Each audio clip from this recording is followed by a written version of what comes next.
Il y a un temps pour chaque chose.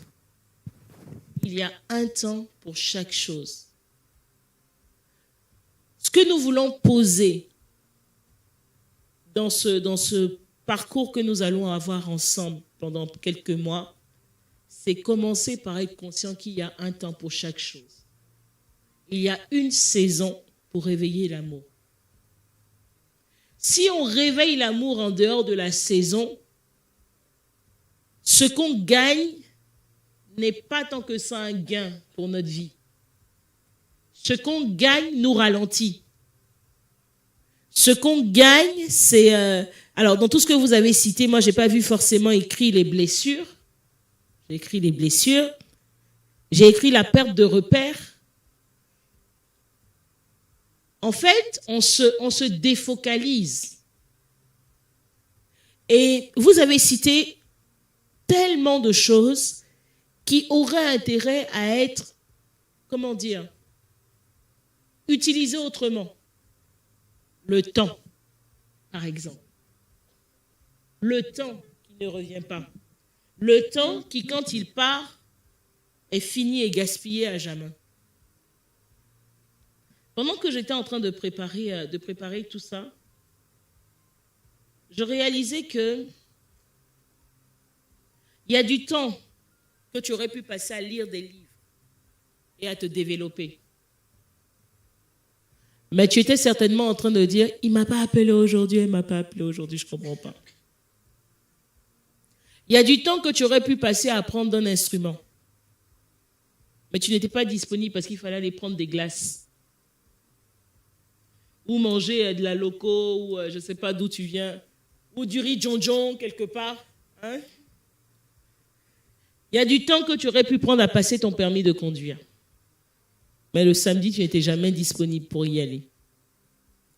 Il y a du temps que tu aurais pu passer à bâtir des relations solides que Dieu avait prévues pour ta destinée.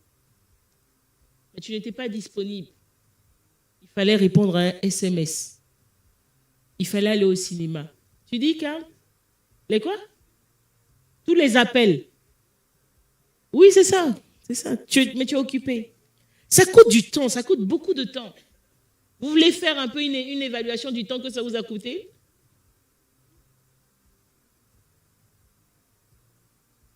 Ça fait mal, hein? Des fois, ça a coûté des années. Et des fois même, au moment où tu commençais la relation, tu savais que tu ne devais pas y être. Et c'est plus facile de commencer que de finir. C'est plus facile. Quand tu commences, c'est ta décision. Finir, pas toujours. Des fois, tu veux finir, mais tu n'arrives pas. Des fois, tu as fini, mais tu es encore dedans. Des fois, on t'a fini, mais toi, tu es encore dedans.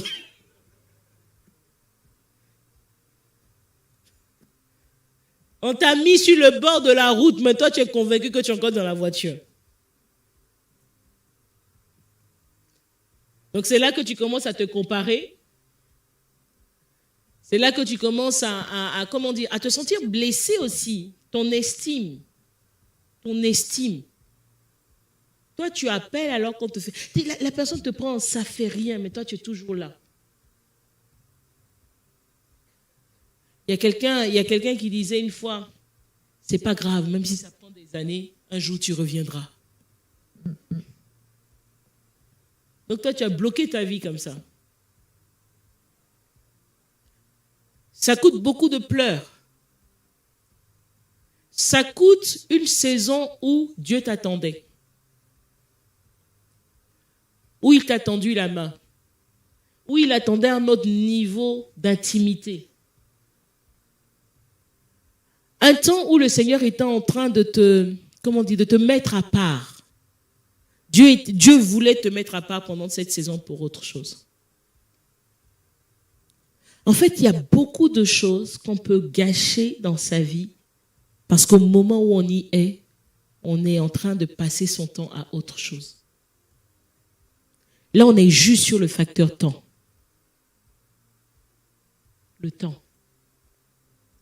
Là où il aurait fallu être en train de bâtir ta relation avec ton père, avec ta mère, avec tes frères, avec tes sœurs.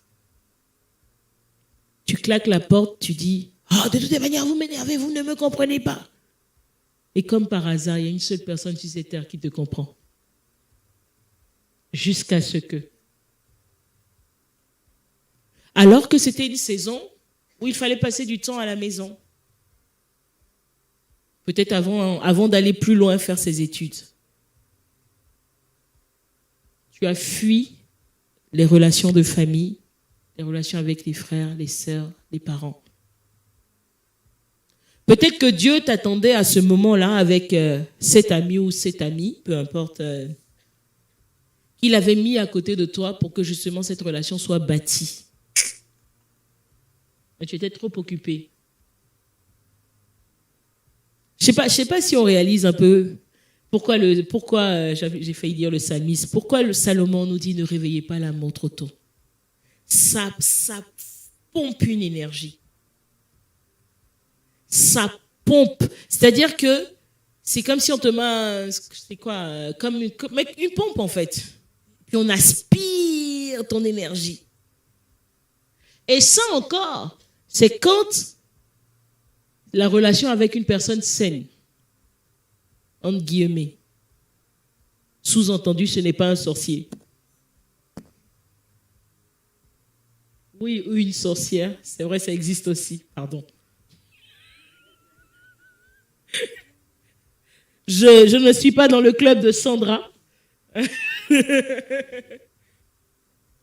C'est-à-dire quelqu'un dont l'objectif de vie est de venir pomper ce que Dieu a déposé à l'intérieur de toi. Il y a des personnes qui sont arrivées comme ça dans vos vies au moment où vous deviez développer un talent que Dieu vous a donné.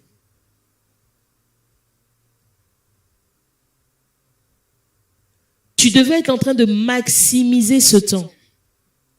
T'inscrire au conservatoire. Tu aurais été aujourd'hui un virtuose. Tu as loupé, tu es passé à côté. Maintenant, tu attends le grand casting. Maintenant, il faut essayer de rattraper le temps. Hein, tu viens au grand casting, tu dis non. Pasteur, moi, j'ai fait un rêve là. Je sais que je sais chanter. Mais ce que tu sors, on ne comprend pas. Que Dieu fasse grâce qui te permette de travailler aujourd'hui. Là, je parle que du temps. Que du temps. Qu'une relation inopportune qui arrive au mauvais moment pompe. Et si on parlait des blessures? Et si on parlait des blessures? Et si on parlait, quelqu'un disait, la mauvaise conception. On peut dire que tu as des hommes, Sandra dit, ils sont tous menteurs. Vous rendez compte un peu? Une phrase comme ça? Une vérité comme ça? Qui est un mensonge, bien entendu. C'est vrai, il y en a des menteurs, mais un enfant de Dieu n'est pas un menteur. Il faut bien le choisir. Donc je pense que franchement aujourd'hui, s'il y a deux pensées que vous devez retenir, c'est celle-là. C'est, premièrement, ne réveillez pas l'amour trop tôt. Ce n'est pas parce qu'on fait une plateforme des célibataires pour encadrer, pour enseigner, pour parler de relations, que ça veut dire que toutes vos relations, go, go, go, go, go, go. Franchement, Dieu nous a entendus. Dieu nous a entendus, Seigneur, je crois que c'est une manière. La Bible dit que tantôt, tu parles tantôt d'une manière, tantôt d'une autre. Comment tout à coup, comme ça, dès qu'on commence la relation. D'ailleurs, j'étais même en train de demander, serait-ce de Dieu ou ne serait-ce pas de Dieu? Et là, tout à coup, les pasteurs disent, la plateforme des... Là, je sens que c'est Dieu qui me parle. Mon ami.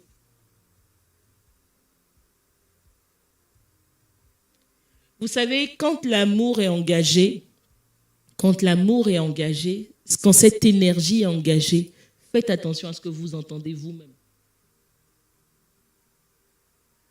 Des fois, avec Pasteur Lucas, même quand on accompagne des personnes sur le chemin du mariage, on sait que la relation est sérieuse. Des fois, il y a des choses que tu ne peux même pas dire à des personnes qui sont engagées à ce niveau-là. Les gens n'écoutent plus. Les gens n'écoutent plus. Les gens n'entendent même plus. Arrangez-vous pour que la voix de Dieu soit toujours audible dans votre cœur. Arrangez-vous pour que dans toutes les circonstances de vos vies, il n'y ait jamais un courant qui vous emmène trop vite, trop fort, et que Dieu ne soit plus audible. Amen. Il y a un temps pour chaque chose. À quoi sert ce temps? On parle du temps du célibat. On parle du temps du célibat. On est célibataire, on disait la dernière fois, à partir du moment où on est en âge de se marier et qu'on ne l'est pas encore. OK? Bon, quelqu'un peut se marier à 15 ans avec autorisation parentale, mais c'est très peu courant quand même, de nos jours. Donc, de nos jours, on va dire... Alors, il y en a qui y vont vite dès l'émancipation. Donc, on va dire dès 19 ans, il y en a qui disent je vais me marier. Dans les églises d'autochtones, ici en France, les chrétiens se marient très tôt. Très, très, très tôt. Donc, vous pouvez avoir et tout des couples... Bon, oui, ils se marient souvent très tôt parce que souvent aussi, ils ont commencé leur relation très tôt. OK? Mais vous pouvez avoir des mariages à 19 ans, à 20 ans. Bon, dans certaines contrées, ce n'est même pas acceptable. OK? Mais quoi qu'il en soit, on est célibataire à partir du moment où on est en âge de se marier. Et officiellement, on est en âge de se marier quand on est en âge de le décider. Et on est en âge de le décider quand on est majeur. Donc, si vous avez un âge qui paraît être un âge majeur et que vous pouvez aller ouvrir un compte bancaire tout seul, c'est que vous pouvez vous marier. On est d'accord? Je n'ai pas posé la question parce que on a essayé de faire le sondage la dernière fois, mais il n'y a toujours pas de personne qui ait le don de célibat ici. Une révélation les 3 dernières semaines. Personne? Un cadeau de Dieu les 3 dernières semaines? Le célibat, je le rappelle, est un don. C'est une bonne chose que Dieu donne. OK? Donc, il n'y a toujours pas de... Non? Pourquoi vous baissez la tête? OK? Qu'est-ce qu'on fait? Parce que tout de suite, quand on va enlever ce type de relation, bon, si tu es dedans, il faut sortir. Bon, si tu es dedans, que tu sais que ce n'est pas le temps, sors. Ou bien Abishag. Il faut sortir, non? Il faut leur dire, sors. Voilà. Merci Abishag. Vous voyez? Je discutais encore avec quelqu'un il y a quelques jours qui me disait « Mais pasteur, comment je fais pour sortir d'une relation où la personne ne m'a pas fait du mal ?» Pourtant, Dieu m'a dit que ce n'était pas la bonne personne. Il faut rester. J'ai bien aimé hier, pasteur Yvan disait « Dans tous les cas, tu vas souffrir. » Donc, vaut mieux souffrir avec l'espoir du soulagement de Dieu que souffrir pour souffrir, en fait. Amen. Amen. Les relations qui sont entamées avant le terme, vous avez dit, ça vous coûte du temps, ça vous coûte de l'argent. D'ailleurs, moi, j'ai dit à plusieurs filles là, cet après-midi, cette année, l'argent que tu prenais, que tu donnais à tes copains, là, cette année, il faut donner en offrande à Dieu. Il y en a qui ont compris qu'ils n'auront pas de cadeau cette année. Comment dire? Ne cultive pas ça. J'ai reçu des messages en inbox. Après avoir envoyé ce message de façon collective, j'ai reçu des messages dans l'e-box qui disent « Oh, mais si on était amis avant ?» C'est pas grave. Cette année, donne en offrande à Dieu. Au lieu de prendre l'argent pour honorer tes parents, est-ce que tu donnes autant de cadeaux à tes parents que tu en as fait à cette personne? Quand il s'agit de tes parents, tu dis « Ah, si j'avais l'argent. » Quand il s'agit de quelqu'un, tu vas te mettre à découvert et tu pries pour que Dieu comble. À partir d'aujourd'hui, tous les découverts suscités par le manque de sagesse, la désobéissance, vont devenir des cratères. Pourquoi les autres ne vous dites pas Amen? Non, les dépenses que vous allez faire à partir de maintenant, ce que vous avez fait hier, c'était l'ignorance. Ok? Donc ça, on prie que Dieu bouche. Ça, on prie que Dieu bouche. Mais à partir d'aujourd'hui, si tu décides d'agir dans la désobéissance volontairement, ça devient un cratère. C'est-à-dire que Dieu va t'exposer au grand jour comme ça.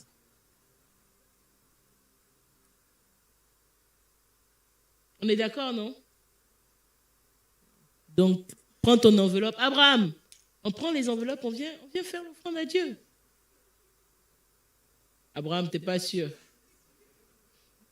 Hein? Donc, encore une fois, ce qu'on voulait prendre le temps, dans ce parcours-là de quelques semaines, de quelques mois, il y a beaucoup de choses qu'on va aborder. Comment je sais que je suis prête? Comment je sais que c'est la bonne personne? Comment je sais, comment est-ce qu'on chemine? Qu'est-ce qui se passe entre le fait que j'ai su que c'est la bonne personne jusqu'à ce qu'on arrive au mariage? Comment j'approche mon futur conjoint?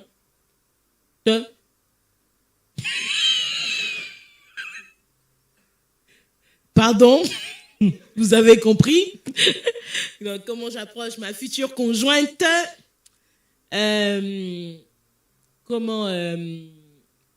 Comment se préparer émotionnellement, physiquement, spirituellement. Tout ça, c'est des choses qu'on va voir étape après étape, session après session. Comment? Financièrement, oui, bien sûr, financièrement. C'est de ces finances qu'on parle. Voilà. On va parler de tout ça, mais il est bon de savoir avant de rentrer dedans. Si vous avez réveillé des choses qui ne doivent pas être, quittez. Si vous avez réveillé des choses qui ne devaient pas être, je redis, quittez. N'emmenez pas, n'emmenez pas, et surtout, vous savez, il y a quand même cette voix à l'intérieur qui, quand on accepte de l'entendre, parle. Quand cette voix t'a dit que ce n'est pas la bonne personne, il ne faut pas insister en fait. Et Jerry disait au début, ça peut être la bonne personne, mais pas le bon moment. Deux personnes que Dieu destine à être ensemble, qui s'approchent au mauvais moment, peuvent se blesser et au moment d'être en train de s'engager, être en train de prendre de la distance. Parce qu'elles se sont rencontrées au moment où elles étaient trop blessées pour bâtir quelque chose ensemble. Donc, dans le fond, quand on vous explique, on vous dit pour le jeune homme, va voir Pasteur Lucas, va parler avec lui et tout ça, c'est pour éviter des mises en connexion de personnes aux âmes compliquées. Ça peut être le pire, je vous assure, ce qui fait le plus mal, c'est que ça peut être les bonnes personnes. Ça peut être les bonnes personnes. Mais tu as tellement mal parlé au frère, tu as tellement déprécié le frère, tu l'as tellement vu en ça fait rien, que pendant que tu faisais tous tes tours là, il y a une sœur qui a su apprécier. Et pendant que le gars commence à se fatiguer, que ses yeux commencent à tourner, il voit la sœur, et la sœur l'encense. C'est C'est fini. Toi, tu vas expliquer quoi maintenant? Tu vas expliquer quoi? Pareil pour un frère. Tu es la bonne personne. La sista est la bonne personne. Mais au moment où tu l'approches, tu ne sais même pas ce que tu veux dans la vie. Tu ne sais pas. Tu veux te marier quand? Pasteur, là, c'était l'approche seulement. Pour le mariage, on va voir parce que au moins dans 4 ans comme ça. 4 ans! Est-ce que tu sais ce que 4 ans représente pour une femme? 4 ans! Gars, au moment où tu es en train de faire 2 ans et demi, il y a un frère qui dit, ma sista, si tu veux, moi, dans 3 mois, c'est géré. Elle se regarde, elle regarde le temps chronos qui tourne, elle regarde sa montre, elle te regarde 1 an et demi encore. Dieu parle tantôt d'une manière, tantôt d'une autre. Il y a la volonté qui est bonne, agréable et parfaite. Tu étais la perfection, mais ton affaire de 4 ans là. Donc, quand tu vas venir prendre le temps de parler, c'est tout ça qu'on va challenger en fait. C'est tout ça qu'on va essayer de bousculer, de voir et tout. Pourquoi 4 ans? Je discutais avec un frère à Montréal qui nous présentait tout sa fiancée et tout ça. Je dis, mais tu comptes te marier dans combien de temps? Je dis, pasteur, actuellement dans 3 ans comme ça. Je dis, mais pourquoi 3 ans? Je dis, pasteur, parce qu'il faut que j'essaye des choses. Je dis, tu vas asseoir quoi? Il me dit, créer mon entreprise et puis avoir de l'argent pour... Oui, parce que les hommes et tout, créer l'entreprise, c'est la phrase clé. Ouais, c'est quoi ta vision? Créer mon entreprise. Il pense qu'il t'a bluffé. Bon, je vous dis en même temps, actuellement, créer votre entreprise, ça ne nous bluffe plus. Bon, ça ne les bluffe plus. Moi, mon cas est passé. Mon cas est réglé. Vous voyez? Et je disais, ok, très bien. Mais c'est quoi? Pour toi, c'est chiffré comment? Pour toi, cet objectif que tu veux atteindre avant de l'épouser, c'est quoi? Il me dit, pasteur, bon, je ne sais pas bien. Je dis, mais tu vois, tu es sérieux? Ça fait 1 an et demi que tu es en fiançailles. Ça fait 1 an. Non, non, franchement, pas ICC Rouen. Non, pas ICC Rouen. Les frères, si vous venez nous parler. Bon, alors, il y a 2 situations. On préfère quand même que tu viennes parler quand tu sens que la mousse est réveillée. OK? Ça nous permet de vous protéger mutuellement. D'accord? Maintenant, nous, ce qu'on va faire, c'est t'emmener à revoir ta copie, à t'assurer que, à t'assurer que Dieu est dans cette affaire, en fait. OK?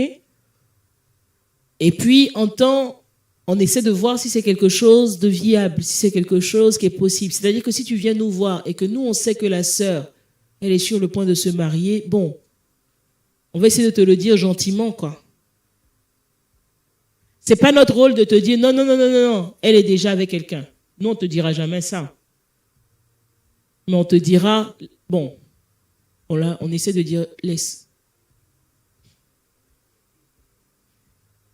Si on te dit laisse, faut comprendre. Si on te dit laisse, faut comprendre. Alors, on va te dire laisse pas parce que c'est notre choix, mais parce que les 2 personnes sont déjà entendues, en fait. Vous comprenez, non? Elles sont déjà entendues. Donc, la sœur, elle est déjà dans un dossier. Toi, tu veux venir et tout. Bon, ça marche pas, quoi. On peut faire ça ou bien on n'a qu'à laisser le frère partir quand même. Parce qu'il y a des frères et tout te disent, non, moi, Dieu m'a parlé. Hein. Abraham, tu les connais, non, les frères comme ça, là? Ils viennent, ils disent, non, moi, Dieu m'a parlé. Les gens sont en train de préparer leur mariage pour dans 3 mois. Toi, tu dis, Dieu t'a parlé, il faut aller. Bon, quand c'est comme ça, la personne se prend le mur et puis après, elle revient. Réflexion faite, ce n'est pas Dieu. OK? Donc voilà, donc en tout cas pour notre part, on va s'efforcer d'accompagner de cette manière-là, de répondre aux éventuelles questions, en tout cas aux questions qui peuvent se poser tout le long du parcours. On va prendre le temps, dans ce parcours-là aussi, comme on disait la dernière fois, d'avoir même des ateliers même des ateliers d'hygiène pour hommes, pour femmes. On fera certainement des fois en collaboration avec le ministère des Femmes ou le ministère des Hommes. En tout cas, on a prévu quelques points qui pourront vous intéresser. Et l'idée, c'est d'avancer étape par étape. Étape par étape. Amen. S'il vous plaît, quand vous venez la prochaine fois, venez avec l'envie de parler quand même.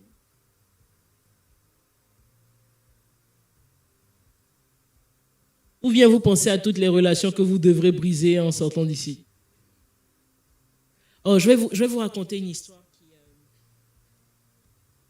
qui dans mon parcours pastoral, certains reconnaîtront l'histoire, mais pas tout le monde, en tout cas très peu de personnes. Une histoire qui m'a beaucoup touchée.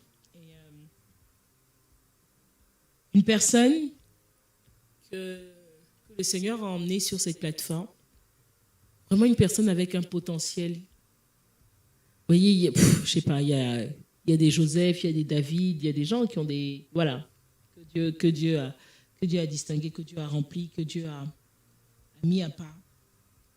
Puis vous voyez une personne comme ça qui arrive et confrontée aux enseignements, la personne au bout de quelques mois réalise que en fait la relation dans laquelle je suis, c'est pas une relation qui doit continuer. Je suis chrétien depuis des années, mais je ne savais pas que les rapports hors mariage n'étaient pas bibliques. Je ne savais pas. Donc, maintenant que je sais, je vais me séparer de cette relation. Bon, comme je disais tout à l'heure, une relation, c'est plus simple de la commencer, mais c'est plus compliqué de la finir. OK ? Et quelque part, pour pouvoir se libérer tranquillement, c'est simple quand les deux sont en accord. OK ? Mais quand vous n'êtes pas confronté à la même parole, c'est difficile d'être en accord. Et après plusieurs luttes, la personne s'est dégagée de la relation. Et un jour d'anniversaire, on dit, bon, c'est son anniversaire, je vais aller souhaiter joyeux anniversaire. Joyeux anniversaire, non? Voilà. L'histoire s'arrêta là. Le joyeux anniversaire est fini par une grossesse. La personne s'est retrouvée avec un enfant. Mais c'est pas comme si c'est quelqu'un que tu as rencontré aujourd'hui. Vous avez une histoire ensemble. Ta famille la connaît, sa famille te connaît. Vous voyez un peu, non? Un peu le contexte. La personne aussi a des valeurs, donc marions-nous. M'explique que ce n'est pas parce qu'il y a eu péché là qu'il y a un enfant qu'il faut absolument se marier. Ouais, mais comment faire? Donc par un grand sens de responsabilité, la personne s'est mariée. Mais c'est compliqué. C'est pas facile. Et vous voyez, moi personnellement, c'est une histoire qui date de très longtemps. Mais c'est une histoire qui me fait pleurer jusqu'à aujourd'hui. Et vous savez, bon, des fois on voit, hein, quand de là où on est, on voit les jeunes qui voient et tout. Oh, c'est trop beau, ils sont mariés, c'est tellement beau. Ça ne nous fait pas toujours rire, en fait. Parce que des fois, il y a des destinées qui sont... Comment dire? Est-ce que briser est le mot? Donnez vos mots, là. Dévier. Ah, je sais pas. Mais je vous assure, c'est pas de la blague, en fait. On voit des vies euh, que Dieu était en train de mettre sur une rampe de lancement, tomber, pouf, et se rebâtir à partir de là. Quand vous voyez, vous vous dites, waouh, gloire à Dieu, le Seigneur les a bénis. Ne parlez pas trop vite. Ne parlez pas trop vite. Et quand on voit des vies gâchées comme ça fait mal en fait. Et comme on disait tout à l'heure, ça peut même être la bonne personne, mais le mauvais moment. Ça peut être la bonne personne et le mauvais moment. Je discutais avec des pasteurs ce week-end qui parlaient d'un frère zélé dans l'église. Je crois même qu'il avait fini par être assistant pasteur. Et puis avec une de leurs filles, c'est le frère et la fille, dans le dos des pasteurs, ont créé leur histoire. Ils ont fait leur histoire. Au point où ils ont même menti, que ce soit aux parents spirituels, aux parents biologiques, pour aller se marier. Bon, toi, tu es une femme, tu épouses un gars qui est capable de mentir comme ça à sa famille, de tous bords. Toi, tu es un homme qui épouse une femme qui est capable comme ça de mentir. Tu penses que la personne, c'est à toi seul toute sa vie qu'elle va dire la vérité. Ceux qui l'ont emmenée jusque là où elle est. Sa mère qui l'a portée jusqu'à ce qu'elle ait 25, 30 ans ou 50 ans. À cette femme, à cet homme qui est son père, cette personne ment. À toi, elle va dire la vérité toute la vie. Oh, pardonnez, si vous y croyez. Quand j'ai commencé à accompagner personnes dans le cadre du mariage, j'ai accompagné 2 jeunes qui, à 6 mois du mariage, sont tombés. Ils ont eu des rapports hors mariage. Et quand ça s'est passé, on était à quelques semaines d'Impact Conférence. Et le frère, c'était un excellent batteur. C'était le batteur d'Impact Conférence. Et ça faisait 1 an qu'il travaillait un scénario pour cette édition d'Impact Conférence. Et quand ça s'est passé, c'était à 3 mois d'Impact Conférence, quand c'est remonté à l'oreille de Pasteur Yvan, tout le programme, je vous assure, il y avait une centaine de personnes qui étaient attachées à ce gars. Tout le programme a été mis à l'eau. Tout le programme, parce qu'on ne pouvait pas laisser le frère et tout être sur l'estrade. Donc tout le programme a été mis à l'eau. Et puis il était bon, mais c'était un bon batteur là, c'était l'excellence musicale grave. Irremplaçable. Et du coup, tout le programme est tombé. Et quand ils ont été reçus par Pasteur Yvan, et donc ça, c'était la jeune fille que j'encadrais qui me fait le retour, elle m'explique en fait, elle me dit, Pasteur Yvan a dit, voici la porte que vous avez ouverte en tombant de cette manière, en faisant rentrer ce péché dans vos vies. Et quand elle sort, quand elle m'explique ça, elle me dit, mais c'est comme si c'est une malédiction que le pasteur prononce sur notre vie. C'est comme si c'est une malédiction que le pasteur prononce sur nos vies. Et je lui dis non, c'est pas une malédiction en fait. Je sais pas, si je te dis, Abishak, ouvre la porte. Et je te prophétise que quand tu vas ouvrir la porte, tu seras dehors.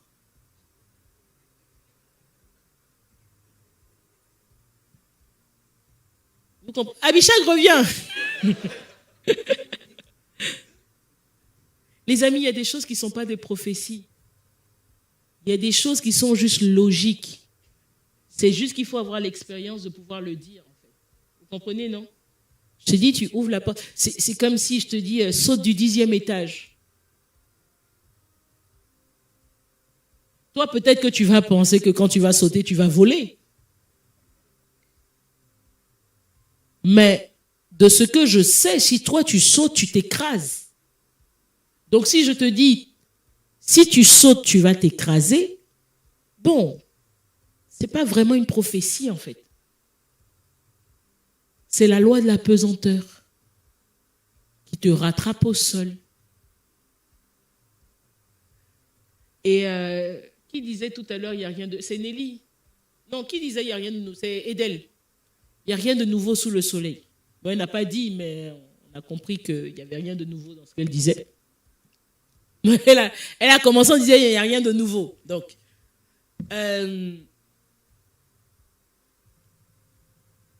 Donc, il y a beaucoup de choses, en fait, qu'on voit venir. Mais des fois que la personne en face n'est même pas prête à entendre, en fait. Et puis bon, on n'a pas toujours le temps d'expliquer. C'est comme quand Dieu nous parle. Hein. Dieu nous dit, ne mets pas ta main dans la prise. Toi, tu dis, explique-moi pourquoi, sinon je vais mettre main. Mets ta main dans la prise. Si tu veux goûter le jus de l'électricité, mets ta main. On peut aussi apprendre par l'expérience. Seulement, des fois, l'expérience, ça peut te laisser des séquelles. Comprenez? Donc, tout ça pour dire que les amis, cette histoire de relation, ce n'est pas de la blague. Cette histoire de mariage, ce n'est pas de la blague. Je crois que c'est Sandra qui disait tout à l'heure, tu peux louper ta saison dans cette histoire. Parce que tu es avec la mauvaise personne au mauvais moment. Tu peux louper ta saison. Donc, comme nous voulons de tout notre cœur que vous rentriez chacun dans votre saison, je prie vraiment que cet enseignement, en tout cas que ce partage, reste dans votre esprit. Amen. N'éveillez pas l'amour avant qu'elle ne le veuille. Bon, là, on dit une amour. Ah, qui me dit pourquoi? C'est écrit. Mais je pense que amour, c'est un mot qui est mixte. Et que dans certains dictionnaires, tu vois, féminin. Tu vois que le mot est au féminin. Tu dis?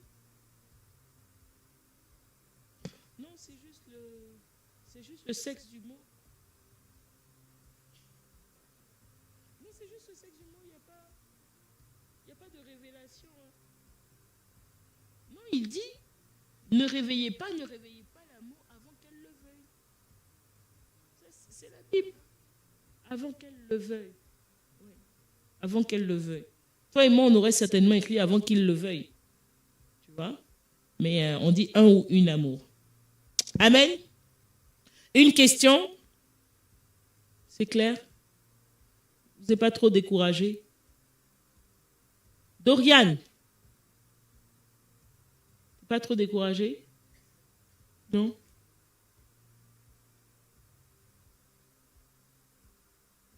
Emmanuel? Papa Abraham? Pas trop découragé? Est-ce qu'on a bien parlé? Tantine? Marie-Jo? Est-ce qu'on a bien parlé? OK? Oui, Exaucé, tu as une question. Vas-y.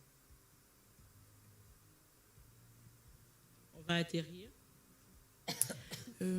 En fait, moi, je voulais savoir, étant donné que là, on ne doit pas réveiller l'amour, on fait trop tôt, du coup, à la sortie de cet endroit, en fait, quelle doit être l'attitude de notre cœur pour ne pas, en fait, être en train de réveiller l'amour, et aussi notre attitude face aux personnes qui veulent réveiller l'amour en nous.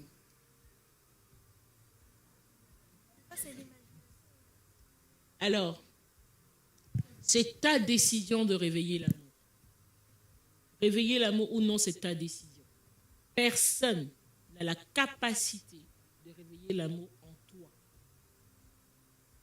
Parce que toi, tu sais quel est le contexte dans lequel tu réveilles l'amour.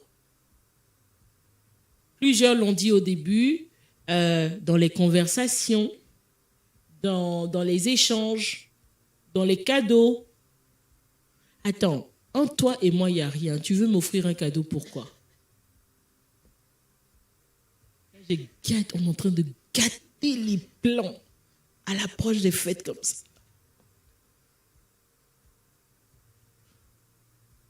La sister, elle voulait le sac depuis. Elle a laissé plein de messages subliminaux. Le frère est en train d'acheter le sac. Et puis tout à coup,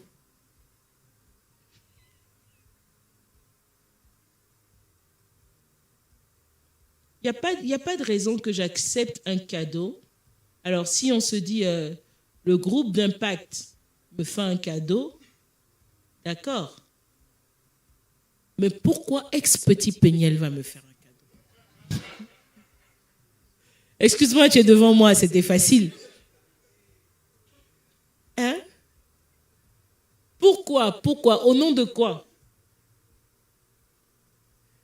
Péniel, si c'est son anniversaire, tu fais le cadeau dans le groupe. Alors, on vous voit, les frères. Parce que, pour ceux qui ne savent pas, un frère ne se mobilise jamais pour un sujet qui ne l'intéresse pas. Donc, le jour où le frère commence à dire, on a une sœur dans le GI, pour qui c'est l'anniversaire, est-ce qu'on peut cotiser?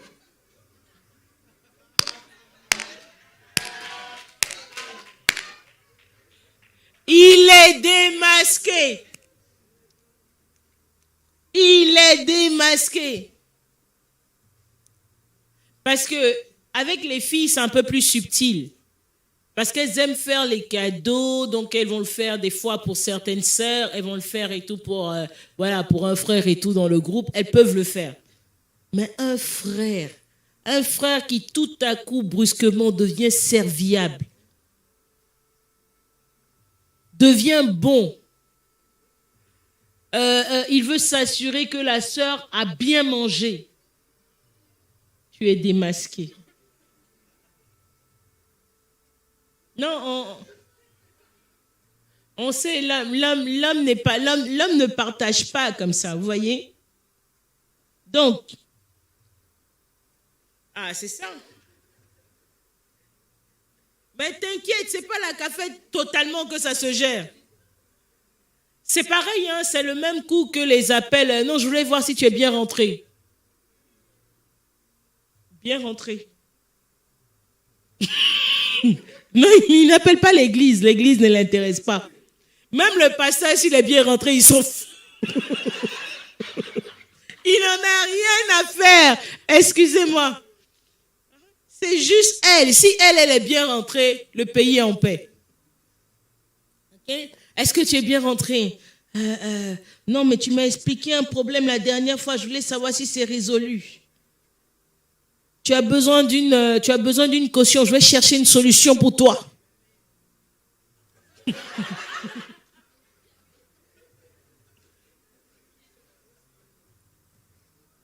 Donc, les frères, si vous voulez que ça passe un peu plus subtil, intéressez-vous un peu plus aux autres.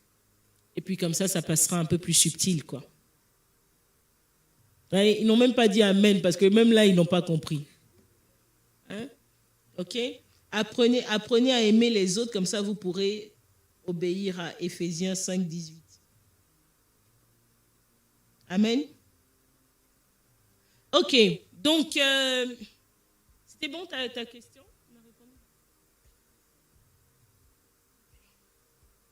Reprends, c'était l'état de notre cœur.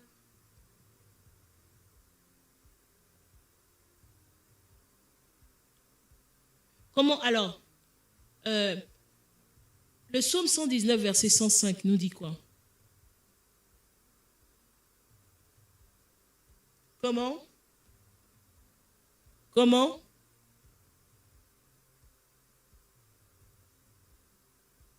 Bon, regardez. Le psaume 119, donc c'est celui qui trouve lit.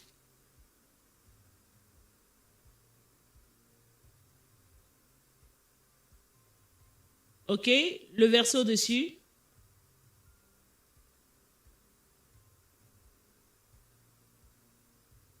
Plus fort. Je crois qu'il faut un micro. C'est Flo. Par Par tes ordonnances, je deviens intelligent, aussi je hais toute voix de mensonge. Par tes ordonnances, je deviens intelligent, ainsi je hais toute voix de mensonge. Ensuite, le 105 dit, ta parole est une lampe à mes pieds et une lumière sur mon sentier.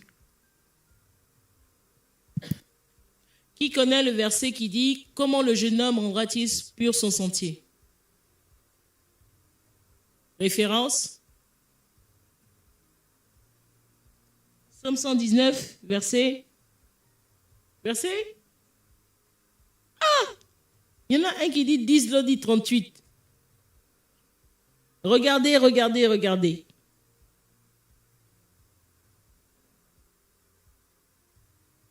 Comment le jeune homme rendra-t-il pur son sentier? 9, 10. Est-ce que tout le monde a vu ce texte? Comment est-ce que je fais pour garder mon cœur pur? Comment est-ce que je fais pour être focalisé sur ce que Dieu veut dans cette saison? Psaume 119, verset 9. Mais lisez, oh!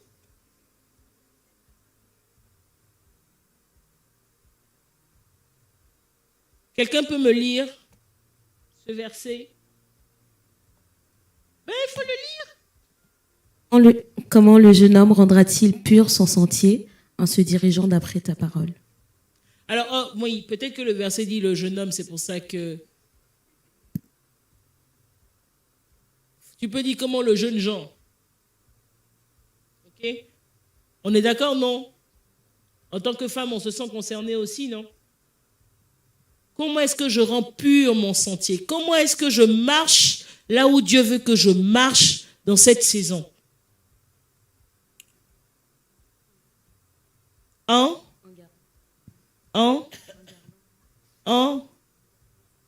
Mais parle dans le micro. En gardant sa parole. En gardant sa parole. En gardant sa parole. Les amis, ne cherchez pas d'autres clés. Ne cherchez pas d'autres clés. C'est parce que vous allez garder sa parole que quand le téléphone sonne, vous savez dire « je ne réponds pas ». C'est parce que vous allez garder sa parole que votre cœur ne va pas s'enflammer quand on va vous dire bonjour. Et moi, je pensais que les hommes, ce n'était pas leur affaire. Ça marche avec eux pareil. Ils font les mêmes choses. Emmanuel, il est... Pasteur, ça, c'est les autres. OK? La parole de Dieu va vous préparer dans cette saison. La parole de Dieu va vous déployer dans cette saison. La parole de Dieu va vous maximiser dans cette saison. La parole de Dieu va vous faire être cette personne que vous devez être, selon Luc 2, 52, qui croit en sagesse, en stature et en grâce. Il y a un temps pour chaque chose. Quand vous allez vous marier, vous devrez prendre le temps de prendre soin de quelqu'un d'autre. Vous n'aurez plus 100% de focus pour vous. C'est pas quand on rentre dans le mariage qu'on commence à dire « mais moi j'ai mes projets ». Tu vas aller détruire ce que tu as voulu. C'est pas quand on rentre dans le mariage qu'on vient dire « mais moi je sais ce que Dieu a mis en moi ». Tu savais. Pourquoi tu n'as pas travaillé ça avant? C'est-à-dire que la saison où il faut travailler, on se laisse perturber, on fait les choses à moitié, voilà. Et puis maintenant, quand il faut être en train de donner ce qu'on a reçu, on est en mode donne. Moi, j'ai besoin de temps. Moi, j'ai besoin d'espace. Tu savais que tu avais besoin d'espace. Il fallait laisser l'enfant de quelqu'un. Oh, et puis je vous dis, actuellement, sur le boulevard du mariage, il y a des listes d'attente. Côté homme comme côté femme. Donc, si tu sens que ce n'est pas ta saison, laisse, passe. Il y a quelqu'un qui va profiter de cette saison pour toi. Donc, La saison du célibat est faite pour travailler sur soi. On va prendre le temps de parler de beaucoup de choses qui peuvent être travaillées. Mais c'est cette saison. C'est cette saison. Cette saison, tu ne peux pas passer ton temps au téléphone sans compter. Tu ne peux pas. Tu ne peux pas passer ton temps à pleurer. Bon, quand tu vas rompre là, il faut pleurer, c'est pas grave. Mais relève-toi. Et puis passe à autre chose.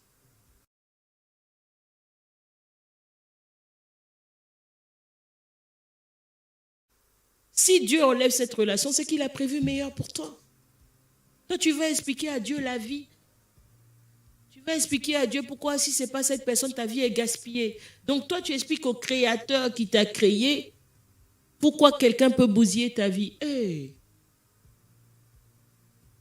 Donc, dans cette saison, attachez-vous à la parole de Dieu. Dans le mariage, quand on a les réunions avec les couples, nous ne cessons de parler de comment est-ce qu'il faut s'attacher à la parole de Dieu, aller chercher la parole de Dieu pour pouvoir manifester les fruits. Donc, si vous avez déjà fait ça, vous êtes en train de surclasser votre futur foyer. Pendant que les gens sont en train de courir pour se marier à l'échelle 2, vous êtes déjà en train de préparer votre mariage à l'échelle 25. Vous commencez, vous êtes des dynamites, c'est-à-dire que tu es en feu, le gars est en feu, mais toute la maison, la ville prend feu. Donc, cette saison, comment est-ce que je garde mon cœur? C'est, je crois, Élodie qui disait au début, ça me fait penser à garder mon cœur. Comment est-ce que je garde mon cœur? En marchant selon la parole de Dieu. On doit te trouver dans la présence de Dieu. Dieu même doit rendre témoignage qu'il te trouve dans sa présence. Marie, c'était une jeune femme. Bon, il n'y a pas beaucoup de jeunes hommes comme ça dans la Bible, donc pardon. Mais il y a David quand même. Si, il y a David. Bon, il y a Joseph aussi. Bon, il y en a. Il y a qui? Il y a papa Abraham. Donc, je finis sur ça. David, voici un jeune qui avait tout pour être un jeune meurtri, blessé. Je pense qu'il y avait des bergères dans le désert. Mais ce n'était pas le focus de David. David cherchait Dieu. David n'avait qu'un seul focus, David cherchait Dieu. Quand Dieu, du haut de son trône, a vu le cœur de David, il a pris David de la bergerie, là où personne ne le connaissait, il a directement mis à la royauté. Il n'a pas commencé comme tout le monde. Ses frères qui étaient dans la ville, qui fonctionnaient, qui avaient leur vie, les frères n'ont pas excellé comme David a excellé. Parce que le fait qu'il ait cherché le cœur de Dieu l'a distingué depuis la bergerie. Les gens n'ont pas besoin de voir. Les gens n'ont pas besoin de savoir. Toi, cherche Dieu. Toi, cherche Dieu. Le moment venu, cette quête de Dieu dans ton intimité te distinguera. Marie était en fiançailles. Mais Marie ne passait pas son temps au téléphone avec Joseph. Bon, les téléphones de l'époque, quoi. Marie ne passait pas son temps à ça. On voit quand l'ange approche Marie que Marie est une habituée des choses divines. Marie cherchait Dieu. Au point où elle est capable de d'amener son prochain mariage pour Dieu. Elle savait, c'est-à-dire que quand l'ange lui dit « Tu es bénie, tu es, comment dire, la grâce de Dieu est sur toi », je ne sais même plus comment est-ce qu'il dit ça. Quand il lui dit ça, quand il lui parle de ce que tu vas porter, le Fils de Dieu, Marie ne dit pas, tu parles de quoi? Elle connaît l'histoire, elle sait de quoi il s'agit. Elle sait, elle est connectée à cette parole. Elle est connectée à cette parole. Quand le prophète Samuel est en train d'oindre David, David ne dit pas « Pourquoi moi ?» Qu'ai-je fait pour mériter l'onction? Il est à genoux et il laisse le Seigneur faire ce qu'il doit faire. Parce que dans cette intimité, Dieu parle. Dieu te parle de toi. Dieu te construit. Dieu te bâtit. Dieu parle de ta vie. Dieu te parle de ce qu'il est en train de faire de toi. Dieu te parle des rêves qu'il a pour toi. Dieu te parle. C'est pas dans la relation avec quelqu'un qu'on va se chercher. Dis-moi que tu m'aimes. Pour faire quoi? Pour faire quoi? Il dit qu'il t'aime. Tu sais à combien de personnes il dit ça? Oh bon, elle aussi, hein, elle peut dire à beaucoup de personnes. Pardon. Vous n'avez pas idée. Dieu, quand Dieu te dit je t'aime, ça te remplit. Quand Dieu te dit je t'aime, ça pince les blessures. Quand Dieu te dit je t'aime, ton estime personnelle est restaurée. Quand Dieu te dit je t'aime, peu importe ce que quelqu'un te dit après, tu sais que tu es un élu de Dieu. Comment vivre la période du célibat? Il faut chercher Dieu. Je prie qu'à partir de cette saison, le focus de tous les célibataires de cette église et de toute la Normandie, ce soit de chercher Dieu. Que pendant cette saison, vous soyez en train de travailler ce que Dieu veut que vous travailliez. Que pendant cette saison, votre focus, ce soit la restauration de votre âme. Que vous soyez en train de bâtir l'être que Dieu veut que vous soyez. Jésus a vécu 33 ans. Pendant 30 ans, la Bible dit essentiellement de Jésus. Jésus croissait en stature, en sagesse et en grâce devant Dieu et devant les hommes. Que ce soit le partage de chacun d'entre vous. Amen.